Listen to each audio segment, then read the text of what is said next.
જી ABVP Navsari દ્વારા આજરોજ prime institute જે માંગરોળ ખાતે આવેલી છે કોલેજની અંદર વિવિધ શૈક્ષણિક અને બિન શૈક્ષણિક ગેરરીતિઓ ચાલતી હતી એને લઈને આજરોજ વિદ્યાર્થી પરિષદના કાર્યકર્તાઓ રજૂઆત કરવા ગયા હતા।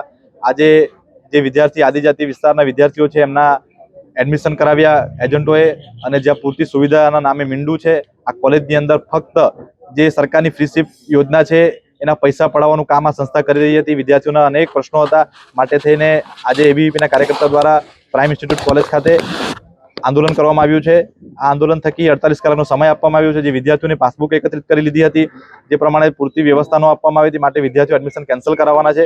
એ તમામ રજૂઆત આજે પ્રાઇમ ઇન્સ્ટિટ્યૂટ ખાતે કરવામાં આવી છે। આ માંગ જો વિદ્યાર્થી પરિષદની ના સંતોષાય તો 48 કલાકની અંદર ઉગ્રથી ઉગ્ર આંદોલન કરવાના છે। એની તમામ જવાબદારી પ્રાઇમ ઇન્સ્ટિટ્યૂટની રહેશે। સાથે જ નવસારી જિલ્લાની તમામ શૈક્ષણિક અને શૈક્ષણિક સંસ્થાઓ જે ગ્રાન્ટીન એડ છે જે પ્રાઇવેટ છે જે સરકારી છે તમામ શૈક્ષણિક સંસ્થાઓના વડાને વિદ્યાર્થી પરિષદના કાર્યકર્તા ચેતવણી આપે છે જો આ પ્રકારની કોઈ પણ શૈક્ષણિક ગેરરીતિ વિદ્યાર્થી અહિતનું કામ જો થતું હશે તો ત્યાં એબીવીપી 24 કલાકની અંદર હાજર હશે।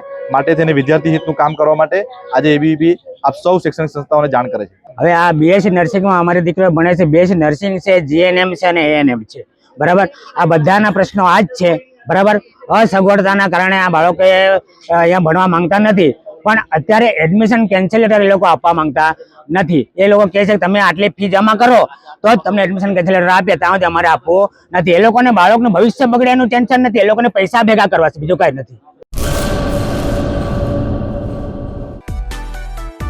માં motor driving, safe and sure driving. Driving એ શોખ સાથે આપની મોટી જવાબદારી પણ છે। અમારા ઇન્સ્ટ્રક્ટર દ્વારા સચોટ અને સરળ માર્ગદર્શન આપની રોજની તાલીમની માહિતી મેળવીને શું અધુરાશ છે એના ઉપર પૂરું ફોકસ કરાય છે।